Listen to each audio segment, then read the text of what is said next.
Dua pelajar warga Ilir Timur 2 Palembang tewas tenggelam di Sungai Musi. Keduanya tewas setelah sebelumnya mandi di tepian sungai. Dua korban sempat naik ke darat, namun kembali mandi dan ke dalam sungai. Awalnya satu korban terseret arus sungai, lalu disusul temannya juga ikut tenggelam. Ini tadi berenang atau bagaimana? Tidak tahu juga, mandi. Waktu ada menang apa tidak tahu mandi.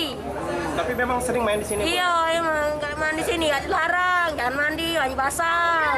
Pas balik sekolahnya apa liburan ini? Ada nggak sore? Balik Itu bisa berenang nggak, Bu? Nggak bisa, Bisa ya? Korban ditemukan setelah dilakukan pencarian oleh tim SAR gabungan. Ini TKP anak tenggelam. Berapa orang ini korban? Korban 2 orang, di mana pada sekitar pukul 30 tadi kita mendapatkan informasi bahwa anak-anak ini sedang berenang di Sungai Musi. Kemudian mereka akan bangun, namun salah satu korban ini kembali terjun lagi ke Sungai Musi. Di dalam kemudian ini tenggelam, tenggelam dan minta tolonglah sama temannya.